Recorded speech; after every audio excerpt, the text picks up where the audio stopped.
This is Calm AF, a podcast for humans who are hard on themselves. A podcast for the overthinkers, people pleasers, perfectionists, and overachievers. I'm Kristen Finch, and I'm going to teach you how to quiet that incessant negative chatter in your head. Because you know what a person with a calm mind can do? Anything they want. Grab your coffee, gorgeous soul, because today's the day you get calm AF.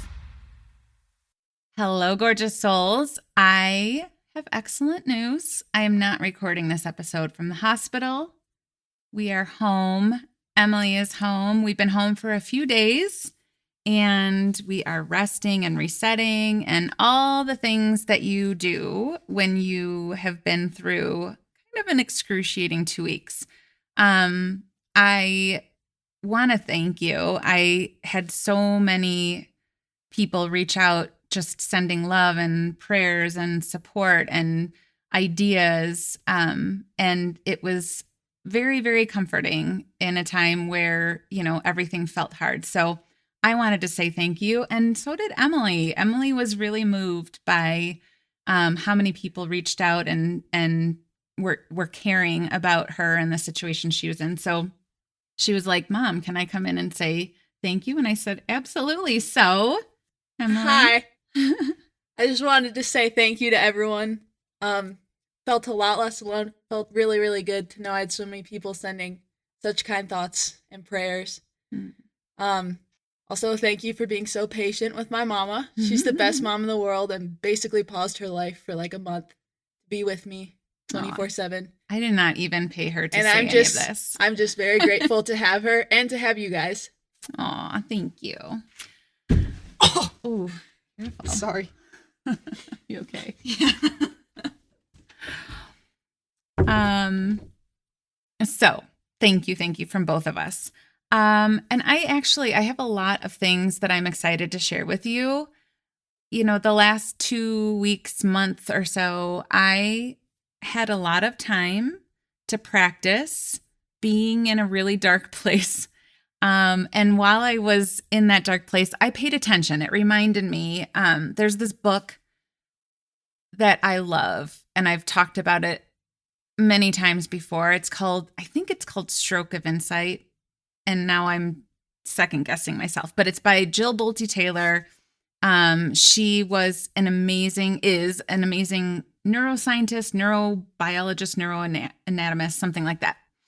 Obviously, I didn't do my research here. Jill Bolte Taylor is her name, but her career was in neuroscience, and she had a stroke. And in the book, she talked about how while she was in the middle of having this stroke, she had this awareness. She was like, oh my gosh, pay attention. You are having a stroke. This is what you do. You get to experience it from the inside. Pay attention.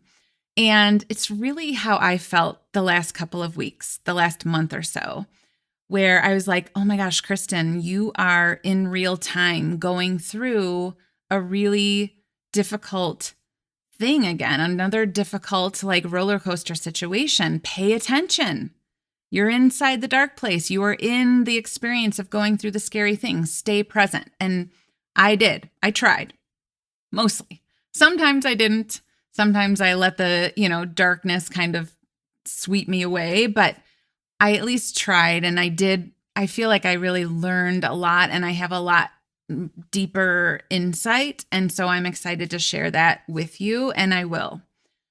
But today, the airing of this episode, the day that this episode is being published, is Valentine's Day. Now, I am not a big Valentine's person, but I do love any opportunity to talk about love. I think love is the answer to everything, and not in a goofy way. I just think, aligning with the feeling of love, it's who we all are. We're just covered in stories and we're covered in other people's opinions, but at the essence, who we are is love. And if we can get back to that, things just feel easier. So even though I'm not big on Valentine's Day, I thought I would take a little mini break from talking about the dark side and talk about love, specifically self-love. And why, at the end of the day, this is what everything comes back to. The importance of loving yourself cannot be overestimated. Is that the right way to say it? It's so important, truly loving yourself, and not just like the bullshit self-love, like the self-love section of this bookstore, whatever, that just gets thrown around. I am talking about the importance of learning how to love yourself for real. The truth is, I'm going to be real, most of us right now, we don't. We don't actually know how to love ourselves, and it's not anything to feel bad about. It's just that it's not what we're taught. We're taught it in a, kind of superficial way. But really, what we are taught is how to be a person that is worthy of love, right? Like you're taught how to mold yourself into someone that other people would probably love, right? It was ingrained in you from a young age, this idea that in order to be worthy of love, you had to conform to certain expectations and standards that are set by society or that are set by your family. Like, in order to be loved, these are the rules. These are the rules of worthiness. These are the rules of being worthy of love. Being worthy of love meant shoving yourself into a box of other people's ideas of who they needed you to be, and into the box of who you thought other people wanted you to be. And somewhere along the way, you learned that love was earned. Like, you being loved, you had to earn that through being good, whatever that means. We just had a long conversation about this in my groups today. Being a good girl, being a good student, being a good daughter, being a good son, being a good friend, a good wife, a good whatever. Like, the only way that I am worthy of love is if I follow these rules. You worked for love through overachieving or people pleasing or energy managing. And you got good at it, right? Like, you got good at knowing how to be a person that everyone's like, oh, I love her. But it was always doing that, being the person everyone else needed you to be so that they would love you, so that you could feel loved. The problem with that is it's really exhausting, right? It's really exhausting to know that you always have to be earning it somehow. You always have to be like doing something in order to get love. Always running around trying to be the person that someone else needs you to be or wants you to be. It's always wearing a mask. Who does this person need me to be? Which masks do I need to wear? Hiding your truth, watering yourself down because you believed that who you are inherently, intrinsically, isn't just worthy. Like, you have to do something to be worthy. You didn't know that you were just inherently lovable as you are without having to put on a song and dance. There's a difference between knowing in your head that you are worthy. This is something that happens all the time. When I talk to people about self-love and self-worth, they're like, I know in my head, I get it, right? Like, I am inherently worthy just the same way as like my kid. My kid doesn't have to do anything or prove anything to me for me to love them. I just do. They just are worthy of love. And I know technically, logically in my head, makes sense that that's true for me too, but I don't really believe it, right? I think it's true for other people, not for myself. There's a difference between knowing you are worthy of self-love, of loving yourself in your head, and believing that it's true. But it really is actually the ultimate goal, right? Everything that I teach, whether it's nervous system regulation, feelings, how to feel your feelings, how to stop people pleasing, how to stop energy managing, all of those things that we're learning are because you are worthy of loving yourself, right? I'm teaching you those things in order for you to learn how to love yourself for real. You got to let go of the old stories that you aren't just inherently worthy in order for you to like truly love yourself. So there is a love letter that I am sending out to my clients. This, if you don't know what they are, love letters are these little bite-sized nuggets, these little daily inspirational reminders that I send to my clients every morning. It's just a great way to start your day. It's a great way to, wake up and be like, oh yeah, that's right. I am working on learning how to love myself right now. And I loved this one today. I can love the things that I write. But I wanted to share it with you because it goes along with this message. This is actually what made me decide I wanted to talk about this today on the podcast. So let me just read to you what it says. And then I want to share, the reasons why it really does matter, why it's worth putting in the effort and the time to really unlearn all of your stories that who you are isn't enough, and to put in the effort to learn how to love yourself for real. So here's the letter. When you love yourself deeply, unconditionally, wholeheartedly, when you show up as your truest self, unapologetically, without a mask, when you believe you are worthy without needing approval, regardless of your past, you become the strongest energy in every room. You become a powerful force to be reckoned with. You become a magnet, attracting what is meant for you. When you love and respect yourself fiercely, you can clearly see what and who doesn't love and respect you fiercely. And you can dump it. Because once you know what you deserve, you don't tolerate anything less. And that's badass. So that is the letter that I sent out today. And it just, as I was writing it, it was totally just flowing from me because I'm like, this is what it's all about. All of the things that we do to try and be loved, the energy managing, the people pleasing, the overachieving, the perfectionist, thinking, all of that is an attempt for us to feel like I love myself, but I can only do that if you love me and that I'm enough for you. Again, it's so important. It's such an important skill. And I don't think at all, I know some people kind of look at this self-love concept as kind of like a floofy, hippy-dippy concept. And in my opinion, it is the farthest thing from woo. I think it should ultimately be what we are all taught instead of being taught that you have to be a certain way in order to be loved. Loving yourself is the answer. Love is the answer. But when you know how to love yourself, so many things change. Your life, everything becomes easier. Everything is easier when you are coming from a place of self-love. Now listen, self-love is not the same as narcissism. They are very different. Self-love isn't it's all about me and nobody else. It's about I am worthy of love and so are you. You matter a lot, but so do I. We are all worthy of love. No one has to prove anything.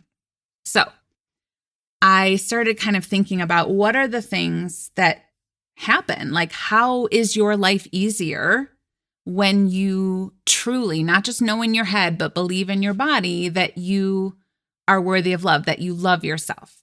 So here's some of the things that I came up with. When you love yourself, you develop a strong sense of self-worth and self-confidence, right? So loving yourself, when we talk about achieving goals, the hustle comes from, I am doing this so that I can prove I am worthy.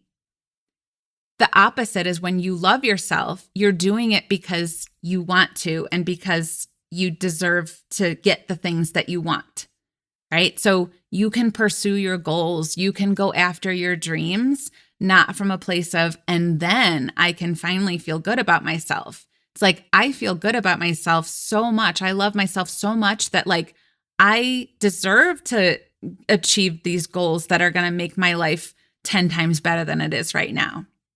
All right. So that's one thing. The more you love yourself, the less you will experience anxiety and overthinking. Okay. It's almost like you can't see me right now, but I'm pretending one side of the scale is going up while the other side is going down. Think about this. If you just truly were coming at yourself in your life from a place of love, you aren't going to have to be, overanalyzing or overthinking or second guessing everything, right? Just in the same way, when you love someone else, truly love someone unconditionally, you have so much compassion for them. And self-love brings on that same thing, that self-compassion. It promotes well-being, right? By prioritizing self-love, you are in a much better place to deal with life when it gets hard, because I am worthy of taking care of myself even when life is hard. I don't have to give up on myself. I would never give up on someone that I love. And if I'm someone that I love, I'm not going to give up on myself. Loving yourself is a crucial and non-negotiable piece of a healthy relationship. If you are always looking to your partner to love you in the way you need to be loved so that you can believe that you are worthy of love, it's exhausting for both of you, right? You don't need to be seeking out validation. You don't need to be seeking out approval. You don't need to energy manage. You don't need to people please when you have a healthy self-love. Self-love makes setting boundaries a gazillion times easier. I'm telling you, everyone struggles. Like, oh, it's so mean. Like, if I set a boundary, then someone else is going to feel bad. But when you love yourself, you're setting a boundary to protect yourself because you don't deserve to feel bad, right? Like, yeah, your goal in setting a boundary isn't to make someone else feel bad. If that's what happens, that's what happens. But the boundary is there for you. It's not to them.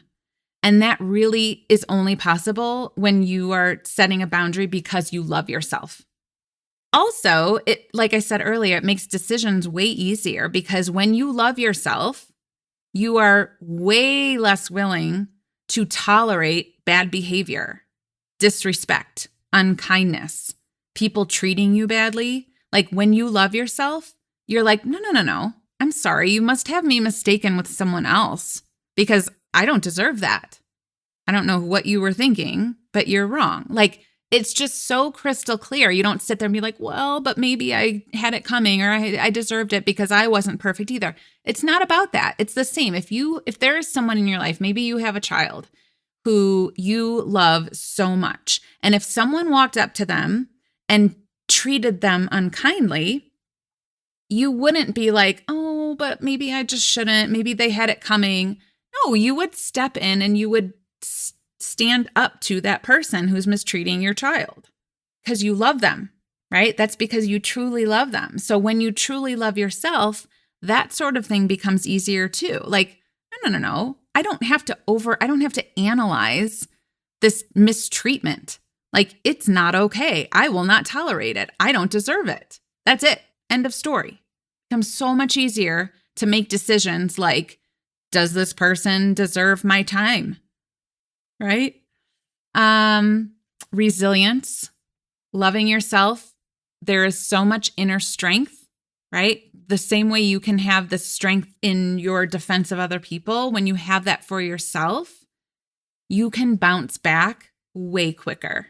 When shit goes sideways, when something happens and you need to, pull yourself together, you need to bounce back, that resilience, it's so much easier when it's coming from a place of self-love. Also, physical health.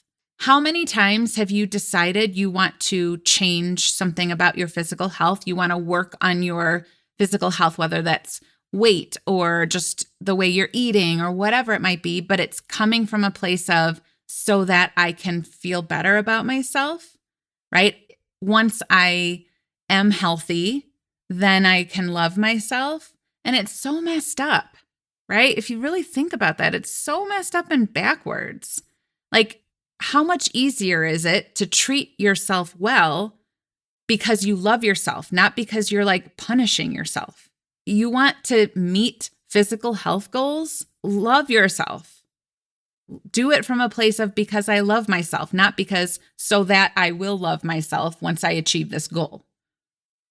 Self-love, you're happier. It's just true. When you're not walking around thinking that you're some defective, broken human and that you have to put on some song and dance so that everybody else loves you, like it just takes all the pressure off. It is just 1,000 times easier to go through your life when you love yourself because you're not overthinking what does everybody else think. You're like, well, I love myself and I know that I have a pretty high standard for what I think about love. When you know that you don't have to rely on external validation, when you know that you don't have to be dependent on someone else or what your life looks like or what your body looks like or what people think of you, when you don't have to depend on that in order to feel worthy, it's just like 1,000,000 pounds is lifted. It's easier. You are just happier. And just inner peace. That calm AF energy comes so much easier when you are coming from a place of, I am worthy.